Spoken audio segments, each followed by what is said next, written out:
Hi, everybody, and welcome back to the Independent Author Podcast. I'm Tom Krantz. I appreciate you downloading my episodes, and I hope you'll continue to do so because these shows get more interesting as we go along, especially when we have guests like I have today. Instead of hearing me yammer on all by myself like a monologue, we're lucky to have author Kevin D. Miller, and we're going to make sure we say Kevin D. Miller because I'm just guessing there's about a million Kevin Millers out there, right, Kevin? Absolutely. It's like one of the most common names out there. And so I made sure I put the D in there to kind of distinguish myself a little bit from the other authors named Kevin Yeah, Miller. absolutely. Kevin has two books available. We're going to talk mostly today about his most recent book, which is called White Skies, Black Mingo. But those of you who are fans or semi-fans or soon-to-be fans may know Kevin for a previous book he wrote called Heart of Steel. What I find fascinating about this is that both of these books appear to be based on kind of revelations that you had about your family and about family backgrounds. First of all, did this information come to you later in life, or is this stuff you've been carrying with you all your life? It came later in life, Tom. I did not know my last name wasn't Miller. It's actually a Polish name, Puchalski, and my grandfather had taken a kind of a deep, dark family secret to the grave with him that my father didn't even know. And we just discovered this a few years ago, long after he had passed away. Him and his siblings had a pact to keep the tragedy, scandal, a secret, where my great grandfather was murdered. And it's a pretty wild story. That Heart of Steel is based on that. I got probably about 80 to 90% true. I had to fill in the blanks where Sure. I didn't know the history of it and stuff. But it's an incredible story. Well, that's amazing. And I read somewhere here where it was kind of on the way to becoming a film. It's not. Where does that stand right now? It is. It's on its way to becoming a film. A production company named GKG Productions here in Hollywood. A great actor, producer, director, a friend of mine named Kevin Sizemore.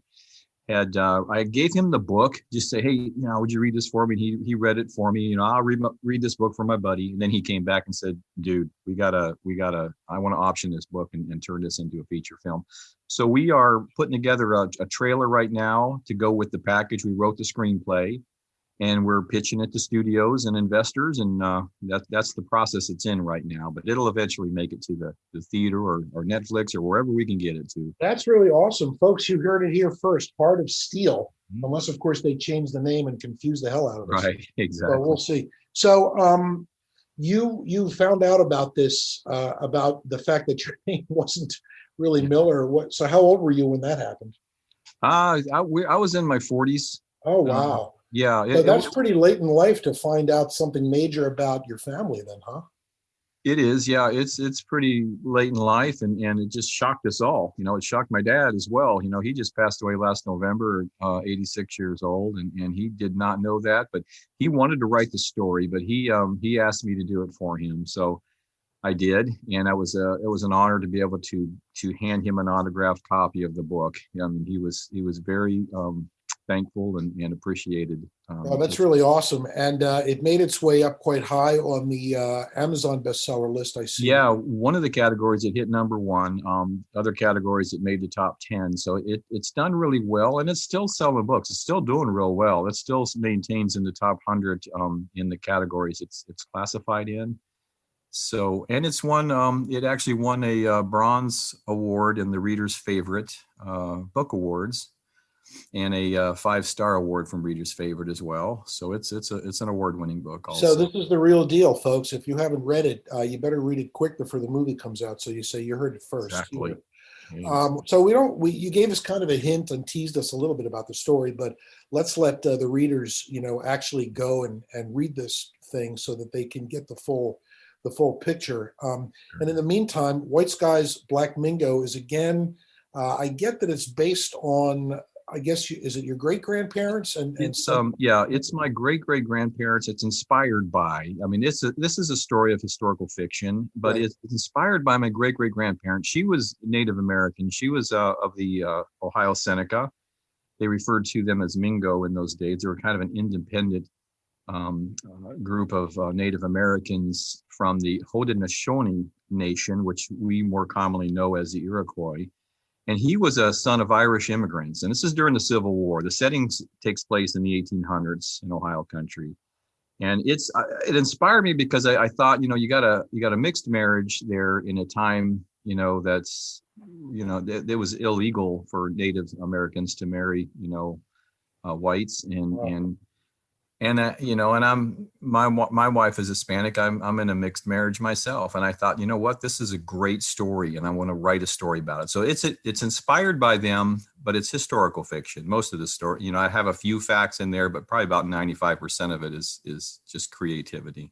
I got you. But still, if you're going to stay true to the period, you must know something about that period, or you must have at least a Yes. little bit of research. Yeah. Took a lot of research, Tom. It took a lot of research on the Civil War. It took a lot of research on the areas of West Virginia, Virginia, Ohio. I was born in Canton, Ohio, so I do have some familiarity with that area. Okay. Took a lot of research, just on Native Americans. I wanted to tell this story through the eyes of a young, 12-year-old girl named Kateri. Her English name is Margaret Davis, and I wanted to tell it true, from the point of view of Native Americans and a young woman. So that's kind of how the story is told and unfolds. Well, I can't wait to get all the way through it. I do know that doing research is like, so the very first book I wrote some years ago was about a story that I helped cover in Philadelphia back in Mhm. 1985. And even though I was there, and a lot of it, or all of it, is through my point of view, I Yeah. ended up doing, this was before internet. There were no this was in the mid 80s. There was Ah, nothing. gotcha. So I Yeah. went to the freaking library, the Free Oh, Library of Philadelphia. I made a million Xerox copies of sure. commission testimony and looked up microfiche of newspapers.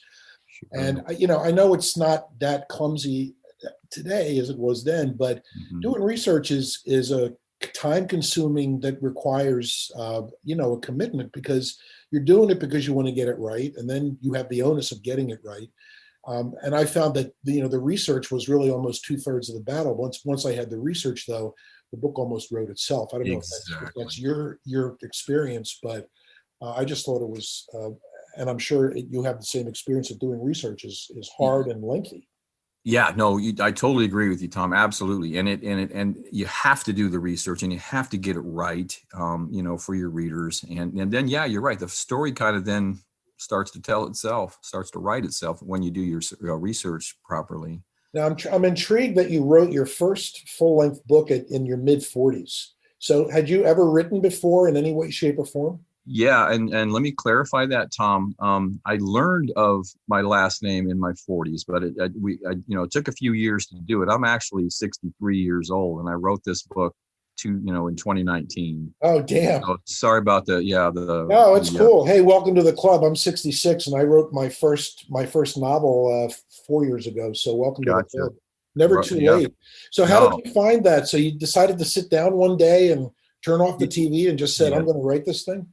Yeah, I did. My dad handed me a lot of documents, but we found some newspaper. The way we discovered it is it was at a funeral, and some newspapers from 1920, were handed to us from some cousins of ours that were doing some Uh-huh. genetic stuff, and it was eye opening. I used those, newspaper articles for the first part one of the book I really wanted the investigation of, the murder to be, very accurate and stuff. And it's written like a novel. It's not a documentary or anything. You're gonna live the story through the eyes of my grandfather.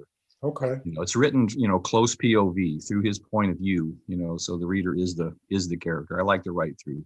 So, how So long has White Skies Black Mingo been on the market? Is it relatively recent or no? yes, it was published by Headline Books in West Virginia in November, this past November. So it's just recently been released. It's doing well. It won a gold Mom's Choice Award recently. It won a honorable mention in the New England Book Festival for Best General Fiction. Just won a reader's favorite 5-star. So it's doing really well and winning a lot of awards. And the audio book is in process for both books. We'll have audio books out this week. White Skies, Black Mingoes being narrated by a wonderful voice actress named Aliska Hahn.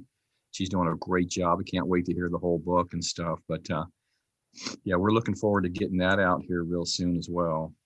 Great. Well, I'm really tickled that I got to meet you, even though it's over audio only here. Sure. I will be plowing into White Skies Black Mingo, and then I'm going to have to go back and read Heart of Steel because I want to make sure I know what that's about when I see the Yeah, movie. and you can find both links to both those books, Tom, on my website, which is Okay. authorkevinmiller.com. And both books are available on Amazon as far Both as books are paper available book and on Amazon. Yes, sir. They're both okay, available on Amazon. White Skies is also available at Headline Books. and audiobooks coming soon. Audiobooks are coming out this year. Yep, cannot Beautiful. wait. All right, great. So once again, the current book is called White Skies, Black Mingo. The author is Kevin D. Miller. And remember that name because you're going to be seeing a lot of it coming soon following his book, Heart of Steel. And we only hope that they keep that name because it's actually a great name. Yeah, Kevin, thanks so Tom. much for being with me. And we will hopefully talk again soon. Yeah, it was my pleasure. And I look forward to that, Tom. Thank you. All right, man. Take care. Thanks. Are you an independent author looking for a venue to publicize your work? The Independent Author Podcast is considering authors for future guest segments. Contact the Independent Author Podcast by emailing podcast@theindependentauthor.com. That's podcast@theindependentauthor.com. We'll talk.